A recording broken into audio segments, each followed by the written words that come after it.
Hello and welcome to another round of non-league football highlights in partnership with iSports Analysis. This week bringing you two games from the first qualifying round of the FA Trophy and another from the Isthmian South East Division.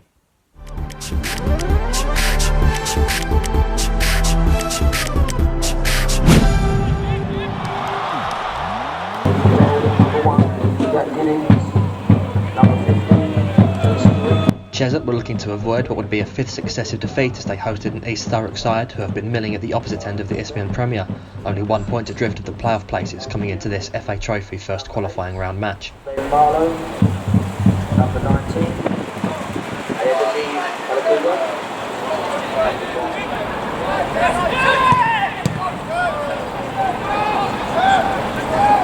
The game got off to a perfect start for the visitors as they found themselves in front inside 2 minutes. Alex Clark dribbled to the byline and slotted underneath Harry Girling from a tight angle for the opening goal.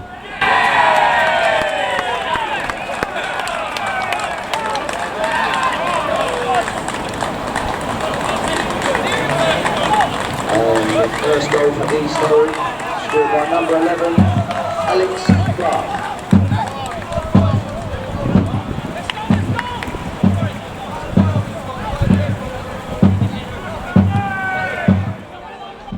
The away side stayed on top, almost doubling their lead through Mitchell Gilby's header.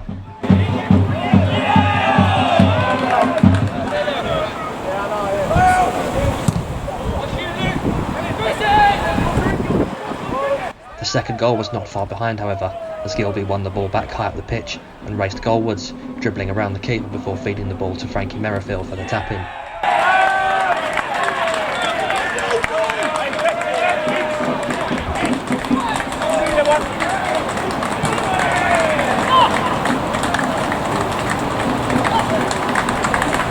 And the second goal for East Thurrock, number 9, Frankie Merrifield.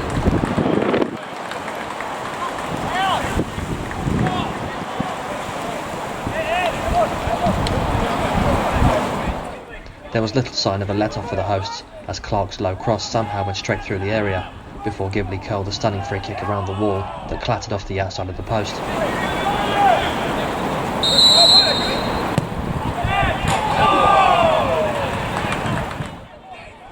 Gilby's next free kick found Merrifield getting goal side of his marker, but the contact was not strong enough to trouble Girling in the Cheshunt goal.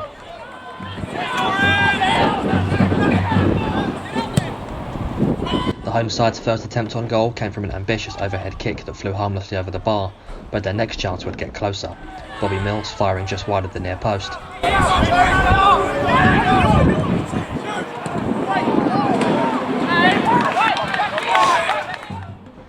Cheshunt were now growing into the game and soon hit the woodwork themselves, Ryan Moss doing well to hold off the defender before seeing his shot bounce back off the bar. The chances kept coming, with Mo Camera coming closest as his low header from the corner was saved by Jack Giddens.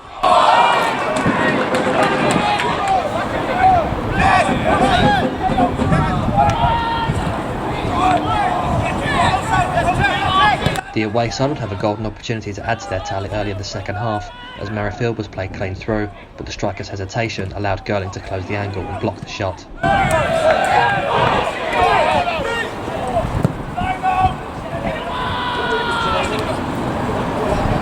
The rest of the second half passed largely without major incident until the 90th minute, when East Thurrock conceded a corner.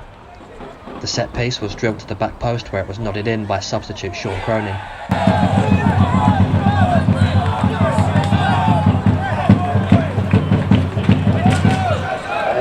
Goal return scored by number 12, Sean Cronin.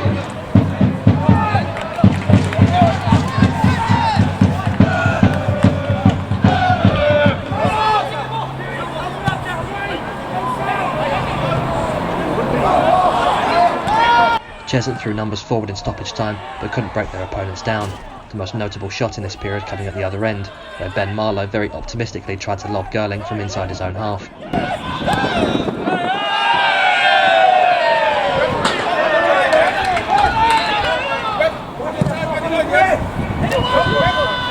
The home side were unable to force the equaliser, seeing their cup run end in the first qualifying round, allowing them to focus more attention on a league campaign that could use a spark, with the side currently only 2 points clear of the relegation zone.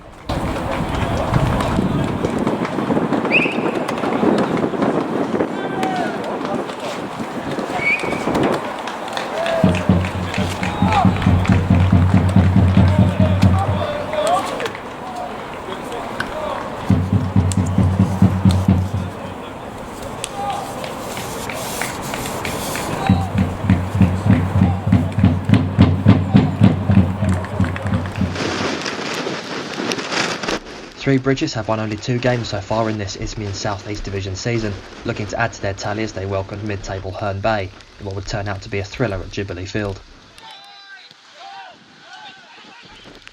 The home side started strongly, applying plenty of early pressure and having a couple of testing shots on goal, striker Tom Tolfrey drawing a save from George Camarassi with a left-footed shot. Opposite number Kieran Thorpe would make his first save from a Zach Anser free kick, appearing to see the ball quite late. Three Bridges subsequently went up the other end and took the lead.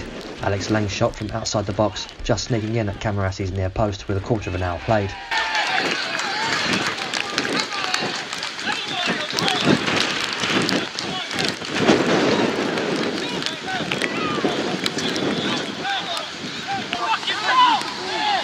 Following another comfortable save for Thorpe, the home side would double their lead. Lang was again the man to find the net, squeezing between 2 defenders as he cut in from the left before firing a beauty into the far corner over the outstretched fingertips of Camarassi.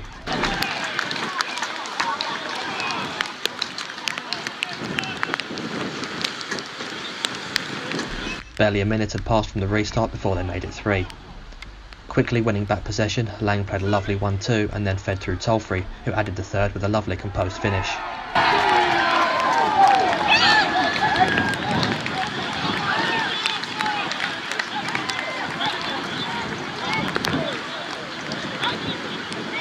Third goal.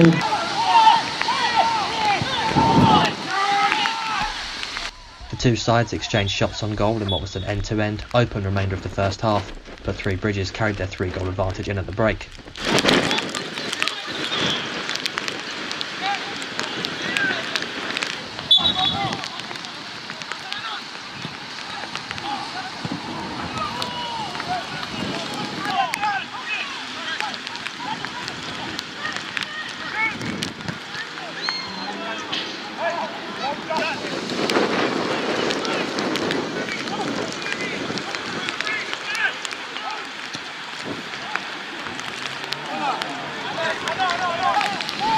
If Herne were to complete a miraculous second half comeback, they would need to score quickly.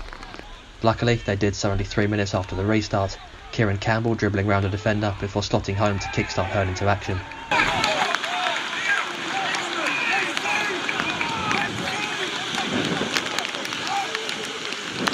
Mirroring their opponents in the first half, Herne made it 2 goals in 2 minutes, as Anser's pass was dummied into the path of an unmarked Bradley Stevenson, who kept his call to fire home the second, and suddenly make the game there for the taking.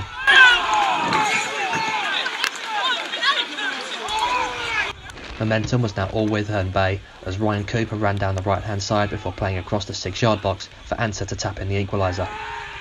It completed a horrid capitulation for Three Bridges, who saw their 3-goal half-time lead erased within 5 minutes of leaving the dressing room.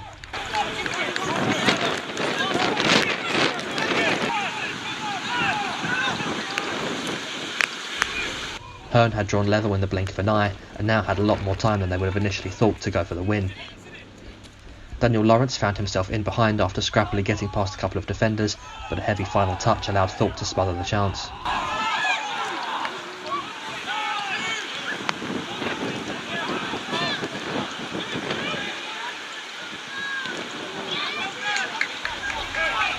Recovering somewhat from the shock, Three Bridges began to force their way back into the game, with Reece Price-Placid dragging his shot just wide of the far post.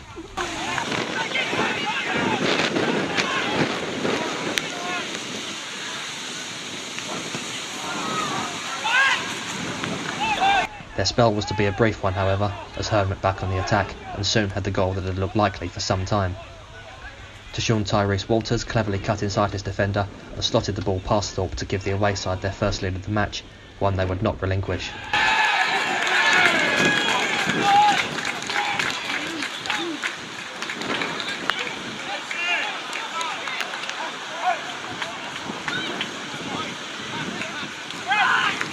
Anser looked to kill the game off as he beat the offside trap to meet a long ball over the top, but his shot struck the inside of Thorpe's post and back into play, Campbell sending his follow-up effort wide. Anser would eventually get his second as the rain came down harder, pouncing as Campbell's shot was blocked to stroke the ball into the bottom corner.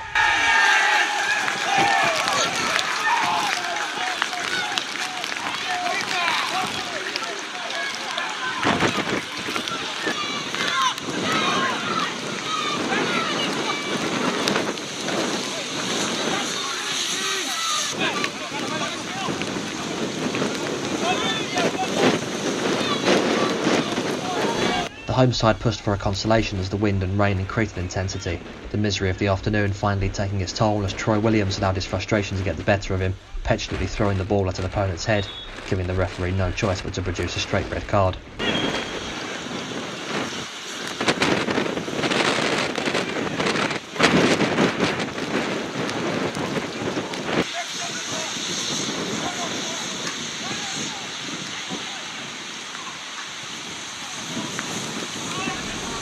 Ansell was unlucky not to complete his hat-trick as he was played in behind the Three Bridges backline that appeared to have given up, but his shot hit the post.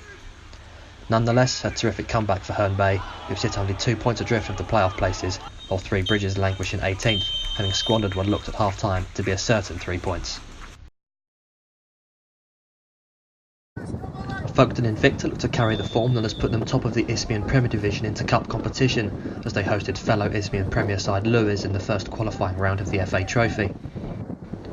The first big chance came for the away side as Folkestone keeper Henry Newcombe had to get low to keep out James Hammond's long-range free kick.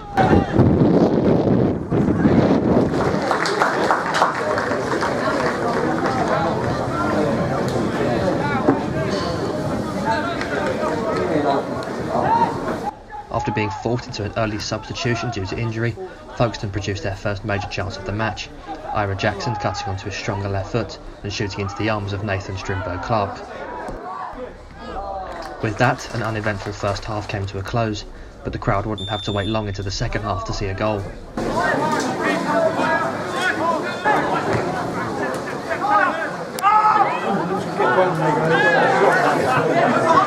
Joshua Vincent's cross to the back post was met by the head of Alfie Paxman, the left back heading into the ground and over the head of the keeper to give Folkestone the lead.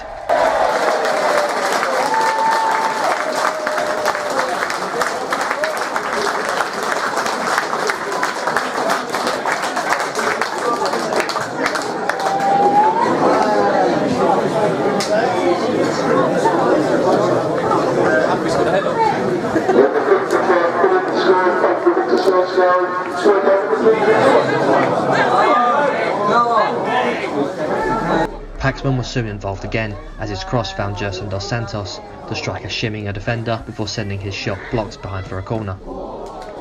Lewes were almost undone by some lazy defending, allowing the long throw to bounce multiple times in their box, before coming to Kieran McCann, who should have done better with his shot on goal. McCann's next attempt would come far closer, as he curled a long-range strike from the edge of the area that just clipped the underside of the crossbar, falling to an unmarked Vincent, who somehow failed to double Folkestone's lead from close range.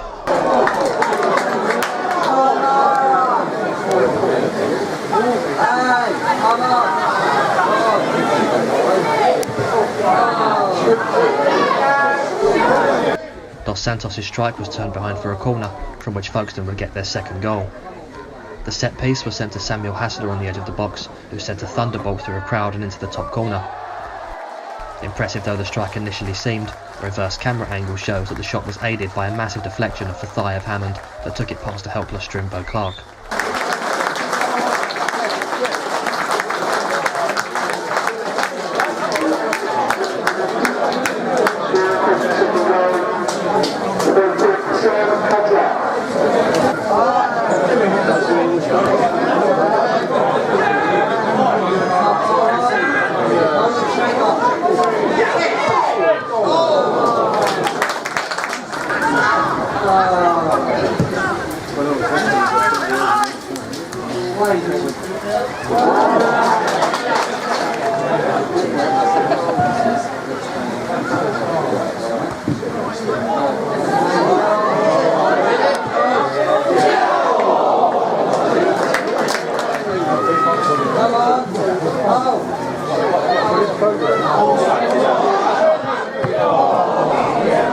Both sides had chances to add more goals in the game's final stages, but shots either went wide or were fired safely into the arms of goalkeepers, with Folkestone managing to hold on to advance to the next round of the Cup.